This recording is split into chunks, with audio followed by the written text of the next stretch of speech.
On today's episode of Everything You Need Is Inside, I have my dear friend Grace Romano of Graceful Healing. Grace has been an integral part in my own healing journey through the body. So Grace is a body worker, a masseuse, a massage therapist, an intuitive healer, a yoga therapist, a body whisperer, a muscle dominatrix, a lot of things. And really just a woman of so many different natures, I would say. Like you stand for so much more than what meets the eye, I would say. And also just in terms of energetic connection, the moment I walked into your home the first time, I felt just this safe haven to completely surrender. Good. Okay. Yeah. So that is Grace. I think we can stop. Should we just stop now? We're done. Yeah, we're done. Let's throw these cards at the camera. And there's something that has led us to want to pull a card before this episode to maybe see where the energy carries us into this deck. So this particular deck is Blessings, Guidance, and Enlightenment from the Divine Feminine by Alana Fairchild, who really creates beautiful artwork in her decks. I've never even seen one of these decks. Really? When you showed them to me, I was just so drawn to it. So we're going to both have to do like you're knocking your energy onto that. So we're both infusing. Good. One more time. Okay. And then, I don't know, I kind of want to, we're going to do one and I'm drawing, or you want to be drawing? You're my guest. Okay. You're in my home. Which is a very lovely home, thank you. Okay. And let me see how, I'm going to do the shuffle style where we just let which one fall out that wants to fall. So this could take a small bit of time. Okay. So while Grace is shuffling, I will tell you that I've had 3 experiences on her massage table, all very different. And the first one was the day after I left a very intense 15-month relationship. And I think on your table I melted. Mm-hmm. And then the second one was in another big transition of my life. And then the most recent one was so intense that when I was through, I had to sit in my car for 30 minutes because my body would not move. Mm-hmm. And I was not safe to drive. Ooh, and this is pure sober after what we would call a massage. So, yeah. And I said to you, that's the one. So I said to you, I was like, the world is moving faster than you. Remember that? I was like, the world is moving faster than you. Take your time. And you meant it. Yeah. What is it? Shut the fuck up. Well, the gates of heaven. Number 12. Well, they have opened. I'm fucking here. You're welcome. All beings have an ultimate spiritual destiny of happiness and freedom. Beloved Kuan Yin shines tireless compassion upon all life to this end. Yet sometimes attachments, lower vibrational beings, entities, and elementals become frightened of divine love and believe they will do better to hide in human energy fields instead. This blocks progress towards liberation, where human beings and lower vibrational beings can pass through the gates of heaven into peace, bliss, and homecoming to the spiritual source of all life. Sometimes we need to help beings find their way to the light. They can get attached to earthly energies, people, places, or things.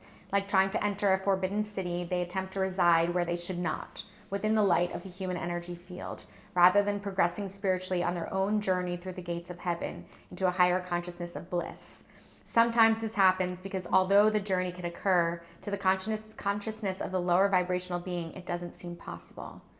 You may consciously sense attachments or spiritual presence that is not of the highest vibration and needs to be released from your energy field.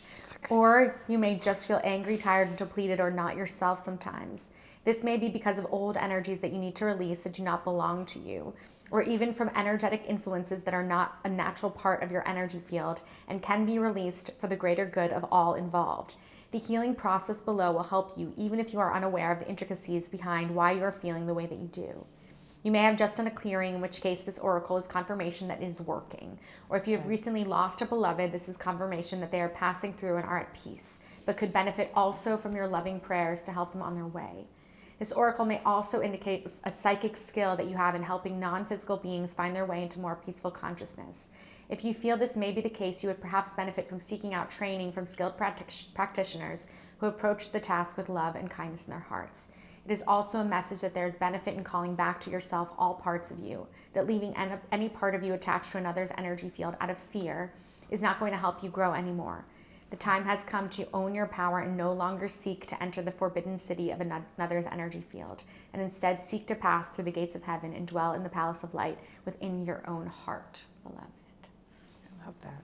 So it's so true for like what we have done in sessions, even in step 2. You know, like I feel like that's totally, I think maybe that's a totally on par for this, for us, for this, spiritual healing. Attachments, things, and we just said before we came on, we were just talking about me screaming, get out. Yeah. I don't even remember. Now I do, obviously, but yeah. In my last experience on Grace's table a couple of weeks ago, there was an energy stuck in my right wing. And as Grace has shared with me many times, the upper right part of the body is either father, brother, or uncle. Yeah. And I have a very intense traumatic memory with my uncle. And it was almost like in the layers and layers of healing I've done, not just surface, but like pretty deep, there was still a part of me that like my wing was a little bit broken. So like, you know, even this idea of like flying and spreading your wings, and I like played with it, but like baby bird, baby bird, baby bird. And when you got stuck on that part, it was so intense. I mean, tell me what happened. Yeah. So we came to, I also had been trying to kind of just work. So we're like, my sessions would be kind of integrating, you know, some body work, some energy work, like just whatever the hell is going to come up, you know, for you or for the person. And so with you, we had like got to that spot, and every single time we would pass over the shoulder. You were like doing a not, I'm assuming I'm speaking further, you're doing like your not normal sort of release sounds, you know what I mean? Like you were like, it was worse this time, and it was like you were just hanging on and like couldn't let that shoulder go. And there's just like a lot, like a huge heaviness, and there was also like a really negative feeling and pulling with that. And it felt like to me that it was just like stuck and it wouldn't let go. And then so I think I kind of left that spot and came back to it like a time or two again, just to kind of give you a break from that. And then at that final time, I think was when you just literally started like releasing in all sorts of vocal ways. Yes. Yeah. And like really, really intensely. And then I felt like just this huge fucking like presence. Like I was like, oh, like heavy presence in the room and energy and like all this stuff. And I was just like, I think that's when I wound up doing the whole get out. You're not welcome here. Like I was like literally. Get out. And then I started, get out. And then you literally, I mean, you were like, this is really strong Palo Santo. We have to light this place up. We have to smoke this place out. Yeah, it was fucking smoke cleared, but we like exceptionally smoke cleared beyond normal smoke clearing, just smoke everywhere. We're like coughing, walking out. It also felt like there was a hovering of this really intense darkness. And it was like something that had been lingering in my wing, you know, for decades. And you felt like little girl, you sort of, that was injured. And then that's also why you said like, the baby bird thing, it felt honestly like it felt so chronic, and it felt so ancient, and it also felt really like disconnected from who the fuck you even are as a person who I know you to be, you know. And so it was like this other separate, like almost like we had a totally separate session than what we would normally do, or that we would normally like tap in with you or something. I don't know, it was just like this it was almost like a separation, which also this card even talking about like releasing attachments and things. And so it's almost like pulling this conversation is perfect and this card's perfect because like we stepped into a place where we were releasing something that it's not you, it's just an attachment that's come upon you from something else. I feel like there's like this image of a leech that kind of like stays and sucks your blood, and almost like a leech is hard to detach. And that's what it felt like in my wing. And when I let out the cry, it wasn't a cry that was, I'm very open, so my emotions sort of flow. Yeah. It was a cry that was so deeply buried and ingrained in me that it didn't sound like me. That's what I'm saying. It was not, I'm getting chills. It was like the 6-year-old self. It was literally like not even your normal release sounds. It was like I know you and I know your type of like sounds and the noises that you're making and stuff. So it was just like this totally separate and whatever. And like people do all sorts of strange and odd things on the table, and so literally 13 years of doing this, I don't have any like judgment or qualms about anything, so all kinds of stuff will be happening, you know, and I'm like, just whatever, you just do your thing, you know, let it out. But in that moment I was like, get out. Like I just realized like, wow, this thing is fucking strong, like whatever's happening here. And I had to just like really go into that space of just like like you are not. And I remember speaking like, you do not have a space in my home, because I also have a home office that I'm practicing out of. So like, I don't want that shit in my fucking house. You know what I mean? So I'm like, you do not have a space in my home. Get out. Like, I'm literally just like,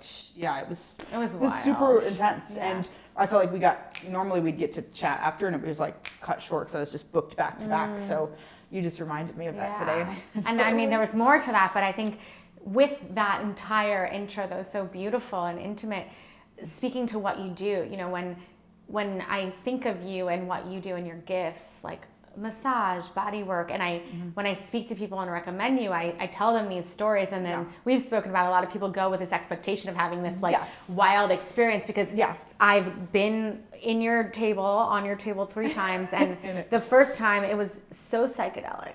Oh my God. And it literally just took me into my subconscious, same as the last 2 times, but the work that you do, and I would love to learn about how you got to this place, but there's a deep connection that you have with your hands, with your being, your spirituality through the body.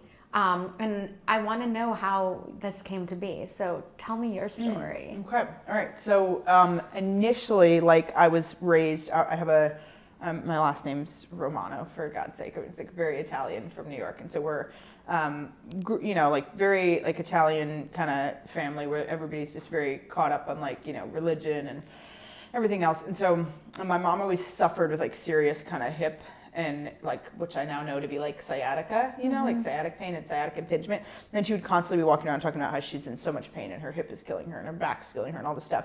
And like one day when I'm like 13 years old, I remember reading like a kinesiology book to see like how the muscles were shaped in there. Cause I was like, maybe I'll just like massage it or something. And I just had this random idea. And I wound up like looking at the way they were shaped and just seeing how the belly of the muscle right there was seated. And she kept being like, that's where it is. So I just like went and I put an elbow into her glute muscle, and she was like, ah, like howling about it. And then all of a sudden I let up and like stopped. And I said, no, I want to see if this works. And I was just like, literally probably no technique now, just like, just digging in there. And then she had like, as soon as I moved my hand, she immediately was like, oh my God, I can stand up again. What the fuck? She was amazing. It was like so much better for her. And it released quite a bit. And so then she would always be like, oh, you have magic hands. And then whenever her friends would come over, she'd be doing like some sort of Bible study thing or something, or whatever it was that she was doing with like her community and stuff, then I would just like randomly be like massaging people's shoulders and necks, and like it actually got to be like where like a lot of people were telling me like, whoa, you have magic hands, and like you need to be a body worker and blah blah. And this is when I'm like young, right? And so I tell my dad like, I think I want to be a massage therapist when I'm older. And he was like, you're not gonna do that, you hussy. And I'm like, I don't know what that is in 13, Dad. I'm like, what? But anyways, so he's like, you're not gonna do that. That's insane. Like no child of mine is gonna be doing that. Like that's ungodly. Like all this crap, right? Multiple years go by. I'm like banned from, this demonic practice of body work, And then so when I'm like probably 16, I applied to this massage school. They were like, you're insane. We're not going to approve you. You're like a waitress at an Oriental restaurant. Like, what are you doing? There's a $30,000 loan. I think like, that word is out loud at this point.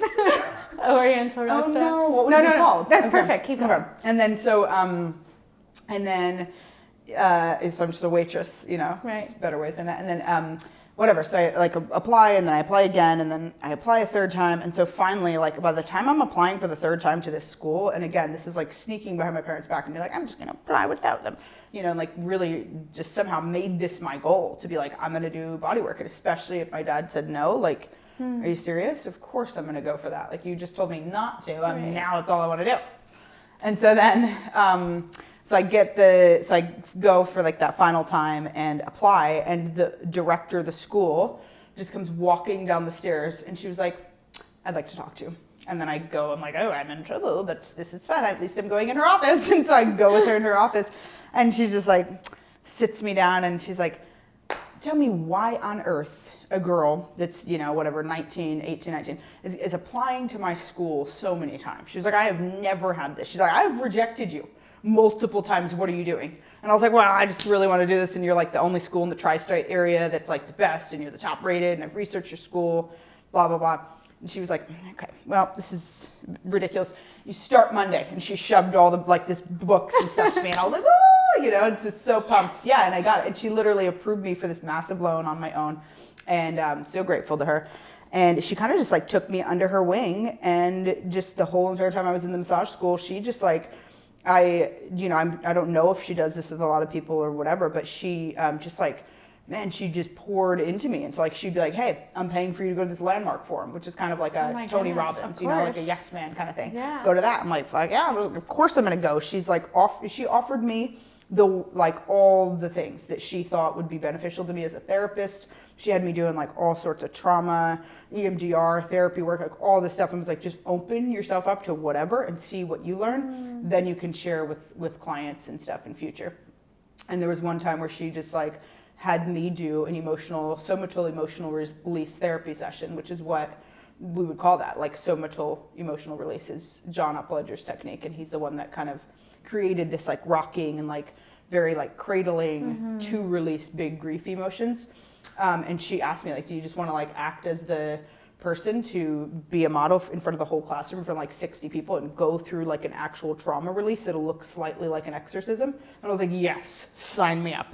Definitely down to that. So I did that. And that was like the first, opening to me being like, whoa, people need to go through this. Because I basically went through all the emotions associated with that there on the massage table in front of everybody. She did give me like a little blindfold, which is amazing because I just blocked the whole room out, And then I went through a series of just different movements and bodies and noises and whatever. And it was like at that point when I went through that, it stuck in me that like, this is what you need to do.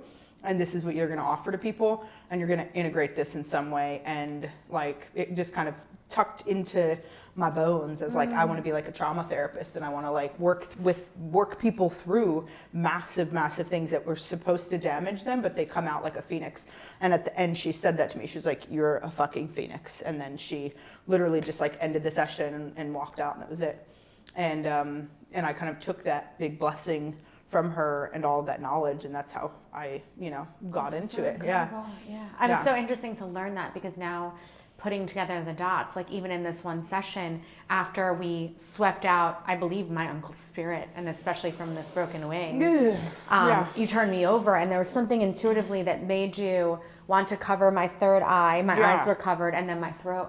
And my throat was so closed off that I couldn't even swallow. Yes, I remember and it was like this intense feeling of just like almost being my head covered. It really took me back into the trauma of like my face covered under a pillow, not being able to swallow. But I felt so safe on this massage table and with you. And I think that's so much of somatic release, but also like trauma responses, being able to go back into that almost subconscious state. And if you feel safe, then you can release. Yes. And so that's what I've done so closely with plant medicine. And so when I say your experiences on your table have felt so similar to plant medicine experiences where, the dopamine is so high, the serotonin is so lifted that I feel so safe to go back into these places. Yeah. And I've done that work with plant medicine, but and as much as it's been released from the body, it's also very much my subconscious. The body keeps the score, the body holds the trauma. So being able to go back into that place where like, holy shit, all of a sudden I'm turned over. My throat is closed. My eyes are closed. Your hand's on my third eye, this like higher knowing. I'm trying to swallow. And you're starting to massage. I think like whatever you're doing, you're putting like energy to my throat, energy to my head, and maybe going to my shoulders. And that feeling again of like, oh my God, oh my God, oh my God. And all I said was, I think I have to cry again. And in that, the 6-year-old again, like bawling, wailing from like my guts. It was my guts of this like taking my voice back. And I mean, who the hell would know that you're going to a massage and being privy to this beautiful release and opening? And I think that's such a testament to what you've learned and what you've worked on, but in practice, but also like your energetic container, because how would you know otherwise?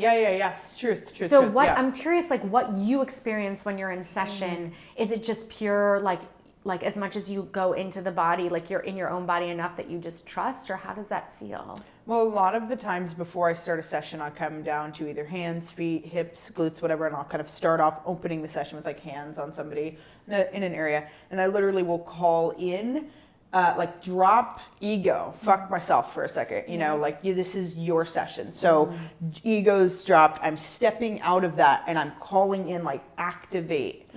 I'm a fucking conduit. Like I'm literally getting chills thinking about it, because I'm not even like, some of the time I'm just sort of like, a lot of the time, actually, I'm opening a space for you to heal. And yes, I'm like acting as a conduit. I'm being, I don't even know if I'm like letting the person sort of use me to like, because that feels like an ill term to say that like that, but it's like I'm stepping, drop ego, Grace is fucking gone for a second, and like, what's going on? Just talk to me, let your body talk to mine, kind of thing. But I do call in, like, this is all going to be healing. I'd like to bring in, and depending on the person, right? If I feel like there's something about certain people and certain energies where I'm not going to call in like angel healing, I'm maybe just going to call in, hey, we'd like, earth and father, son, and like just kind of depending on that kind of feel I get, I might not need in that session to bring in like higher power stuff. I might need to focus more on earth and down and low and like, it depends really what I'm doing. But in that moment, whatever it is for their body, whatever signs their body tells me, I'm going to do that.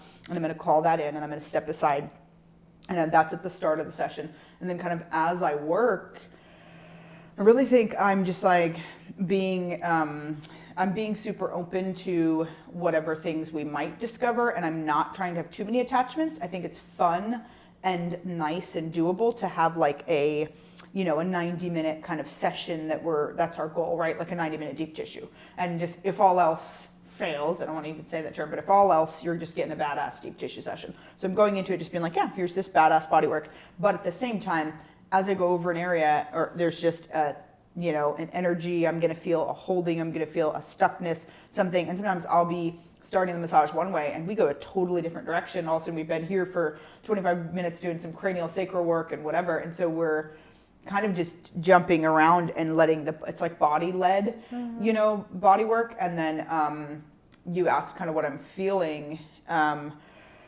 Sometimes like in a really big release session and something like what we kind of experienced, sometimes there's these like massive, almost like shaking and like a feeling that like is like deep here, and that I can't even, like, I'm literally feeling like I'm shaking and feeling like it's hard for me to even, like, in that scenario that you're talking about, actually really hard for me to even hold my hand steady on your head because I was like fucking shaking. I had this huge thing we just had to like get out of there, and I have to be in a higher vibration than whatever that is. And even, this is the crazy part, I even have to be in a higher vibration than you in that moment. And I feel like you're a super high vibration, like high value chick. So like for me to like step up, I gotta like step the fuck up. Like, and it's not even me, again, I'm like dropping ego at it, but I raise my vibration to where I'm above everything in this moment, but not me. I'm just a flesh suit and I'm being used, right?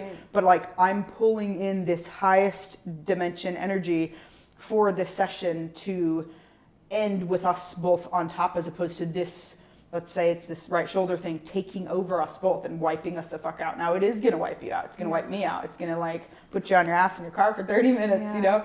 And so, it would be like an undertaking that I would have to be like, oh, all right, I got to step up. I got to lead everybody now, and then I have to come into that space and hold that strength for you, and then hold that for the release to happen, and hold that safety, and hold the space for myself, not to suck it in too. Which I think is like such a testament, like in the healing world or in this environment of like higher power, right? There's so often we talk about set and setting, like the mindset you use when you come into a session.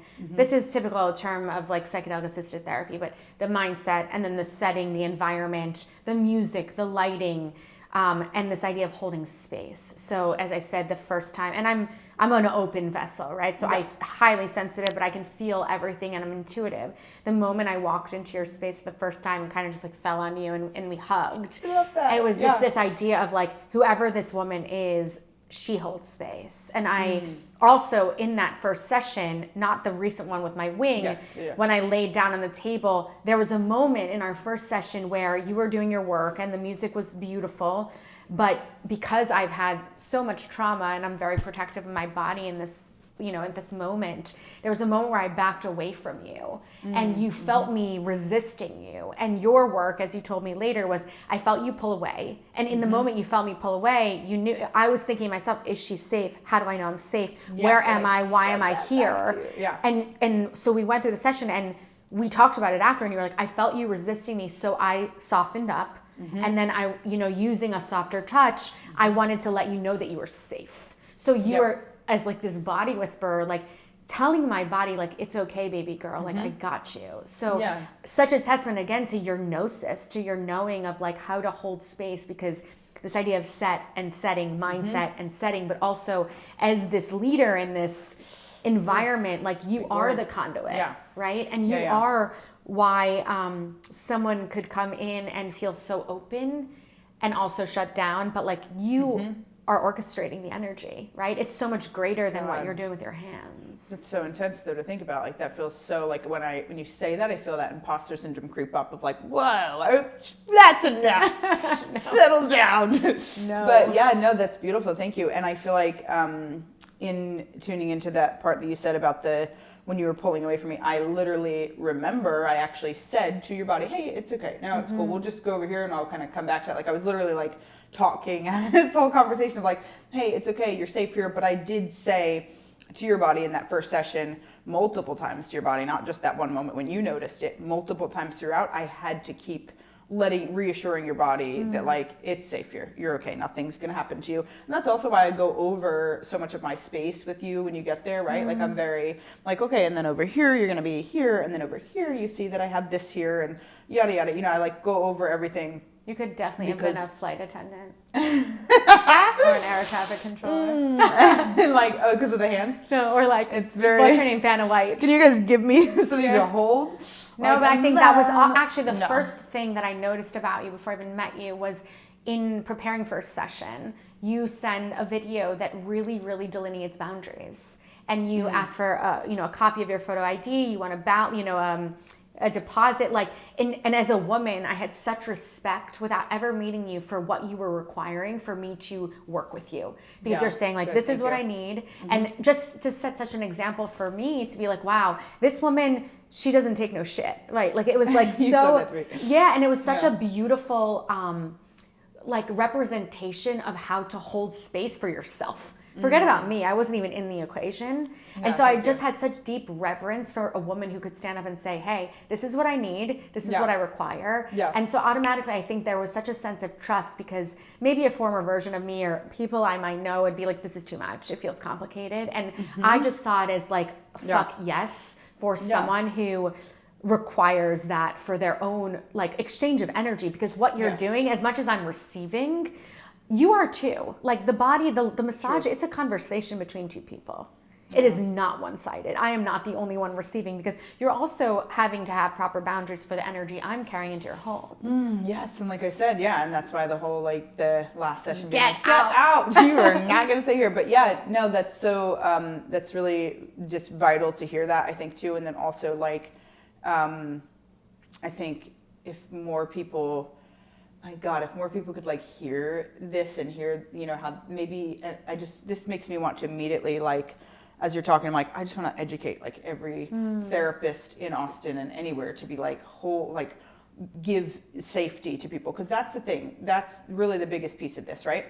Think about this. If you come to a session and like let's say something as simple as like the drape's not up high enough and you feel like you're like a boob's about to pop out, you're really never gonna relax. Like you're never gonna let go, because there's this subconscious feeling that like, ooh, if I move too much or even if I take too deep of a breath, that thing's coming out. So then like, I'm gonna sort of stay here and like keep this protected. So like you can't even as a therapist, you can't even expect somebody to release fully if you haven't even done like the most simplistic things: safety, setting the tone for the space, opening up with your own boundary, and then it can be an option for them at that point to feel safe and whatever. And I always state different things like, hey, undress their comfort level, whatever. I have people sign off before they start, like, are we working on glutes and pecs and like all these things that let you know that I'm asking for consent the whole time, and we're also honoring your body and what you need. And then also like erring on the side of like, maybe it is, for example, maybe it is draping thing, whatever, erring on the side of like having a more, high drape, whatever, for women, just so you can feel like you can let go. And then as time goes on throughout the session, then maybe you yourself are going to be like, oh, this is a little too high up on my neck to the sheet. Let me pull this down. To feel safe, like, to just, right, to just ease into it. So, yes, and let that be guided by the client and the patient and the human that's receiving, and just kind of let you feel where you're at with, coming to what feels safe for you. And I don't know what feels safe for you, because what might feel safe to me is running around town like topless. Like, that's cool. But, and I'm not really saying I do that or not, but like, whatever. That might be Everyone cool has for boobs. me. Yeah, that might be cool for me. But like, also then maybe it's really not.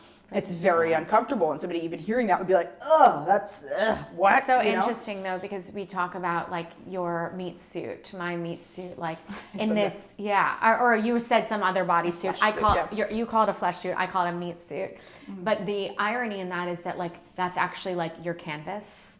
But I believe, people come to you for body work, but what I have received from you and what I believe you're actually doing is you're working at an energetic level. And so I'm curious if that was a gift that I'm sure you're always like tapping deeper into, but how do you find your spiritual connection? I know that you practice yoga, you have a deep religious, connection. What does spirituality mean for you, and how does it show up in the work that you do?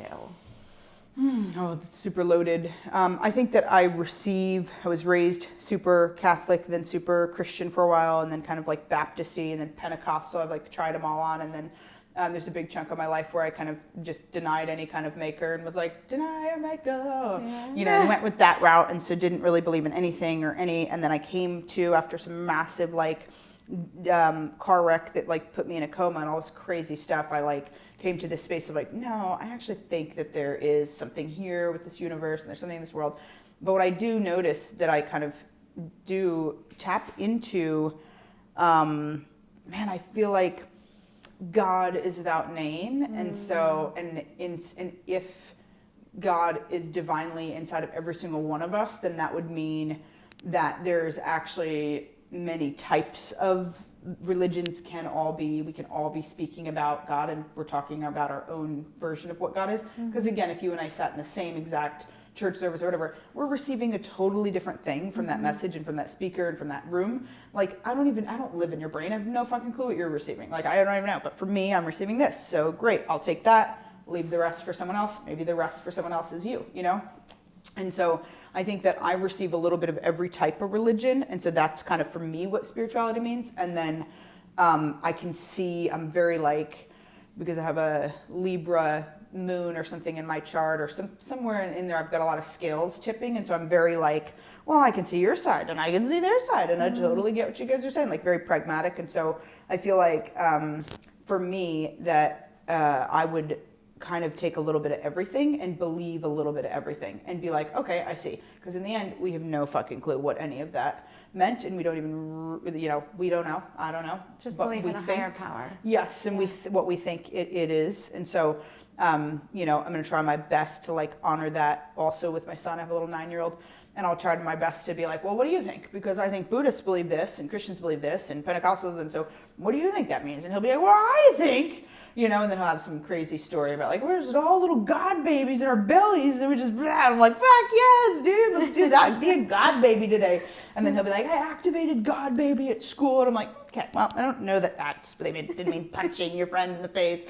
But no, we just, so I kind of go with that. And then in a session, again, that spirituality piece for a session would be like me kind of pulling in what I feel like their body is telling me that they believe in. And like 9 times out of 10, I'm fucking right every time. And it's because it's not my hypotheses of their body. It's something being spoken to me of like this. Well, definitely like this girl that came recently was like an actual Wiccan. And as soon as I put my hands on her, I was like, oh, we're definitely not, I'm not really going to call the devil in here, but we're going to call in maybe some like little witchy sisters for her or something, and whatever she needs to feel for this session. And then I'm also with that, I'm going to kind of arm myself in whatever I feel is safety. And hey, I don't really want any dark energy, but I want to give her this best session, blah, blah, blah. And kind of calling in like, hey, whoever her grace is and her God is and her maker and, that kind of thing. And so I kind of try to honor each of their spaces that the person's in and like receive. I think in that though, all I'm hearing is like this self-trust piece, because to honor another, you have to really honor yourself. So it sounds like you've really been on this journey of like, even from the time you put your elbow in your mom's hip, of like trusting your body was leading you there. And you're like, no, let me just see if this works. And like knowing even if it was like to piss your dad off, that like there was something much deeper for you and continuing to apply to the school, even though you kept getting rejected. And then finally, almost like this angel was just like, I see you.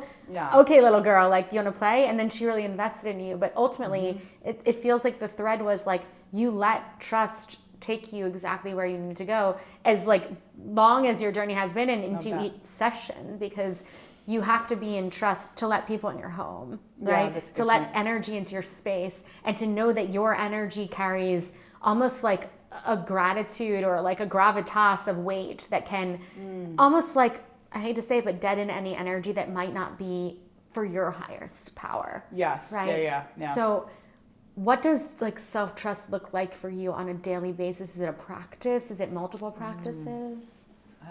Wow. I think that is like, I think it's a start. It's like every morning. I know I feel like you have so many practices. I love how you share all your stuff.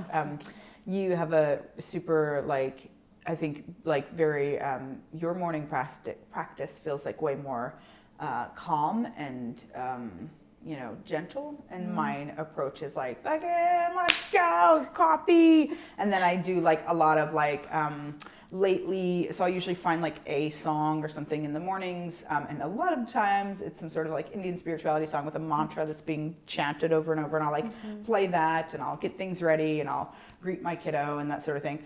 I think that feels like so many layers to that, because it can change throughout the day though, that self-trust piece, and maybe, parts of like what I'm doing for self. I don't know. I mean, it can change even from one day to the next, even within like an hour or so. Maybe I get a phone call and I'm just about to walk into yoga, or, walk into my living room for yoga. Yeah.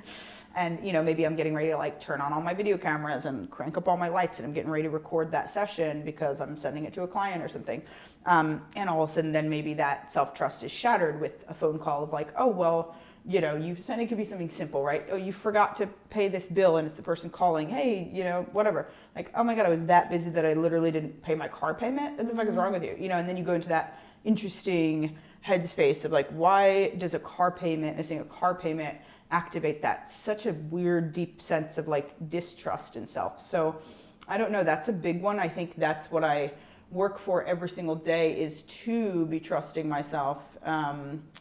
And I think I just lean into like that nothing is of my understanding and nothing is really me. If we just, like Alan Watts always talks about, if we just like actually literally pretend that without self, like we're not even there, Right. like Just we're nothing. literally like, yeah, it's almost like and that sounds like, some people haven't heard of him and like heard all that stuff, like saying I'm nothing sounds so fucked up to people. They're like, what? I'm not nothing. I am an XYZ. Well, it's like, but dropping and being open to like, I am a student. I am an whatever. I'm a nothing. Like, it's just, I'm open. And I think that is the trust piece, becomes like, just not really picking what I'm going to do that day for myself, being led. but still, yes, Yeah. but then still doing whatever it feels. It's like body wants a steak, let's pop a steak on, like leading with the body. And so, I hope I answered that correctly, because I kind of feel like that's there's so many layers to that. Yeah. Right, but I think ultimately, like what you're saying is that you listen, and that you are open to not being, sort of in the box, whatever is presented to you. Like when you say you listen to an Indian mantra, like so do I, and I listen from your table, like there was this song and it's on repeat of like, God is real. And in this like Govinda, God, and this Indian mantra, but like what I was listening to then on repeat a couple of weeks ago was like Oceans by Hillsong, of like, Spirit lead me when my trust is without borders. And like either way, it's God, and it's what I choose is whatever I'm being led to and listened to. And even in my practices, like, I say journal, meditate, pray, like touch, every day, but like, it's not every day. It doesn't, to me, it's not about checking the box. It's about honoring what the meat suit and what the soul is asking for. True. And that could be different from day to day, because some days I am really good about journaling the whole day, and before a session, like arming myself with like, I'm going to say this over my body and blah, blah, blah, and then, other times I'm just whooshed right into that session. I don't have time for those things. And in the session, then somebody says something back to me, like that reaffirms for me, like, holy fucking shit, you were like on your path.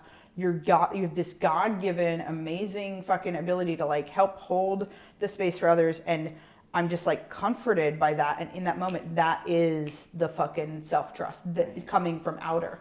And so sometimes I don't always want to, I guess I don't want to admit really that it's too much, that like other people really, do it for me or activate other parts of me. But like the reality is like other humans, we all need each other, community. And so like saying that like, wow, that person just literally changed my fucking day and I'm the body worker and like they just said something to me like unbelievable, the human body so well, or like how the fuck, some people would be like, oh, how the fuck did you know to just go right there? Like I didn't even tell you about that. And then, something simple like that just reaffirms like, wow, I just like, I don't even know. I'm just being led there, something simple, and it'll like set in mind my trust for that day just for myself. And I needed that, and I was like, wow, I didn't even know that I needed that. It's so interesting too, because you always say, oh, gas me up, or you always gas me up. And it's so funny because it's so inert in me to honor those that I feel not are worthy or deserve honoring, but what you do, it has significantly changed my life.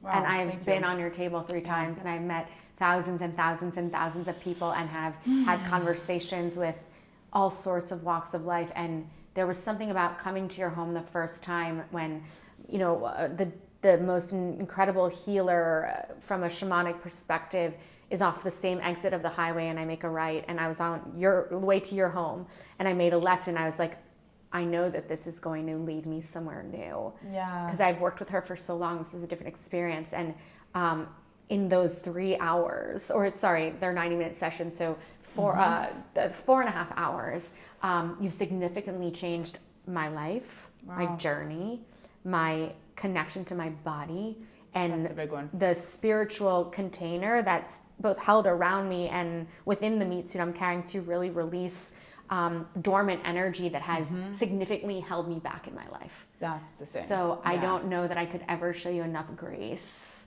and gratitude for, I get the chills thinking about it, for being that conduit for me. Yeah, that's so beautiful. If that is not a testament to higher graceful healing, and seek her out and book a session without expectation, because we are all different beings, vessels. We carry different energy. We have different stories, which is why I feel so called to have these conversations, because I want to share your story in tandem with my own, and your story. I love that. Yeah. As a part of your own. But really, ultimately, as you said about humans, the human condition is that we are all connected. And that what we do influences what other people, how we give, how we receive. And ultimately, I think the piece is like, fundamentally it's love, but I think to really feel and experience love, we have to honor like trust. So I'm going to leave you with this question, which you have to answer before we leave. Oh God. The phrase, everything you need is inside, what does that mean for you?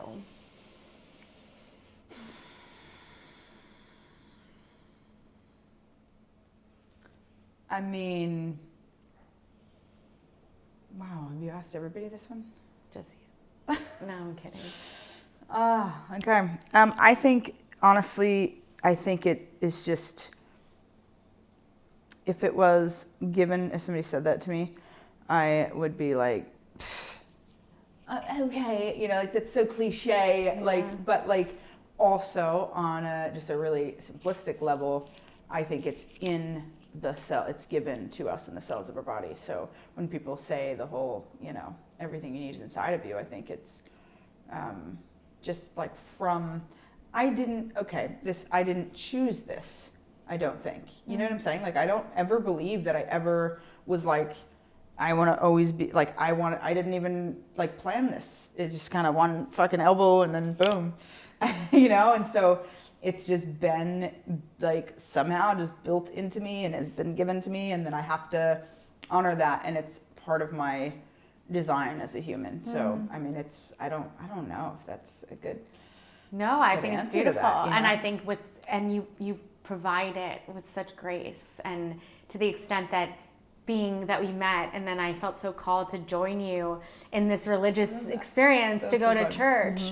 And being in this sort of conservative church, and me and Grace are there, and Grace is hollering and like howling, and we're like, and like howling, and Yeah, I'm just jumping feeling up and down. I was like, sing, sing. I kept telling you to sing. I'm and like, she "Fuck also it, kept dude." saying to me in this journey of like, picture yourself as this sturdy house that can't be shaken, like really finding this deep grounding. And I think what you've shown up as, especially in your sessions, is being that house. So you provided such a beautiful example for me. And in terms of that this has been given to you, I'm so glad it has, because I've been privy to such magic in your guys. So thank you so much. Thank you. That's nice. I love that. Thank you. So find Grace at Graceful Healing. Where can they find you?